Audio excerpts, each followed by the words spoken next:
train has left the station and no one can stop it. And it looks like that, and I believe that we are getting close to the last days of possible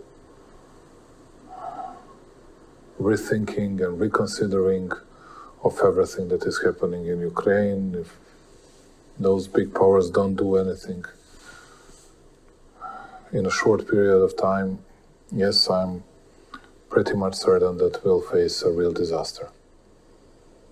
If you bet on the fact that someone is bluffing, it means that you have no better cards. But you just believe that the other side has weaker cards. And you're not sure about it because you don't know and you didn't see his or their cards. Everybody is speaking only about war. Nobody wants to reach the peace. Nobody speaks about peace. Peace is almost a forbidden word. And please notice this. Because they say we need to win in order to secure future peace. But nobody's speaking about a peace. And then, okay, you negotiate it. But you have the other side, you have to have the other side on the table as well. It's, it's very strange to me that no one is actually attempting to stop the war. There is another theory which I can understand, which I don't say that I do approve, but I understand that West thinks that they can win easily against Putin. They want to exhaust him in Ukraine, and then they will enter the space, and then Russia in today's territory and shaped like it is today won't exist anymore, and Putin will be overthrown and everything else. Yeah, maybe that's possible, but do you think that is possible? Is it possible to use Ukraine to weaken Russia? Well, it weakened Russia anyway, but is it enough to destroy Russia and to overthrow Putin? I don't believe so. In today's Europe, they all act like big heroes, but they did not say to their people that they will pay a very big price. And speaking about it,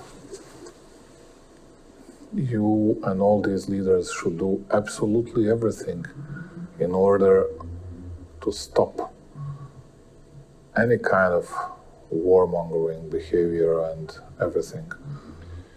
Why I'm speaking that we are getting close to the precipice, to the abyss. Analyze the situation of NATO and the United States. They cannot afford themselves losing war in Ukraine, which means Russia cannot win. Because, first of all, their political legacy will not exist, or it will be so poor that they cannot allow themselves. Number two, position of Europe and the West, collective West, in geopolitical terms, will deteriorate so much that no one would be able to revive it and to renew it. And number three, it will open Pandora's box for more movements, at least, and hostilities against collective West in the future. But take the other side. That's a nice story for one side. But take the other side. If Putin loses the war, Russia will not exist and won't be shaped like it is today.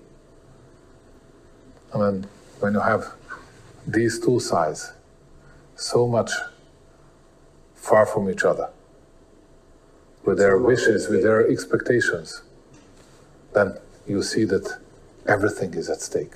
Everything. No one can afford to himself or to itself, to themselves, to lose. When you have this situation, that's why I was saying to you, that's why I was saying publicly and not hiding it, that we are getting closer to a real disaster. Who is ready to lose 1 million, 2 million, 5 million, 10 and 15 million people? Ask yourself. I'm not ready to lose a single man. and we won't participate in that. But it's a question for some other people. How close are we now to a third world war, a confrontation? I cannot say a third world war, but a big confrontation, how far we are, I believe that we are not far away from it.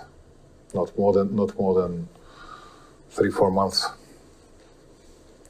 And there is a danger to happen even before that. Where do you stand in this whole insanity? Where does Serbia stand in this big conflict? We'll keep peace, stability, and tranquility within the region and in our country.